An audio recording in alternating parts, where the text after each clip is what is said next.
नमस्कार शेतकरी मित्रांनो, शेतकरी कर्जमाफीचे निकष आहे ते आठवड्याभरामध्ये निश्चित होणार असल्याची माहिती आहे। मुख्यमंत्र्यांनी 30 जून पर्यंत जे आहे ते 2 लाख पर्यंतची कर्जमाफी जाहीर केलेली आहे, ते आम्ही देणार असल्याचे त्यांनी म्हणले आहे।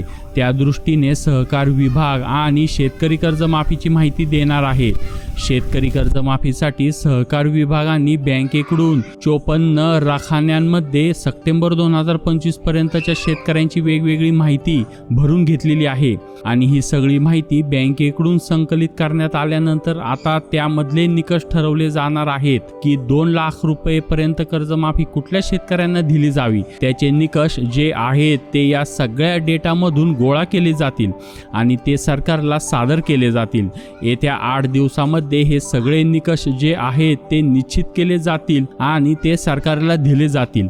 त्यानंतर मात्र महाराष्ट्रातल्या शेतकऱ्यांना मोठा दिलासा मिळून 2 लाखापर्यंतची कर्जमाफी होणार असल्याची माहिती सहकार विभागाने दिलेली आहे। अशा प्रकारे सरकारने शेतकऱ्यांचे कर्जमाफीचे निकष जारी केल्यानंतर पहिले आपल्या चॅनलवर दाखवण्यात येणार आहे। त्यामुळे अजून तुम्ही या चॅनलवर नवीन असाल तर आत्ताच चॅनलला सबस्क्राइब करा आणि बेल आयकॉन क्लिक करा। धन्यवाद।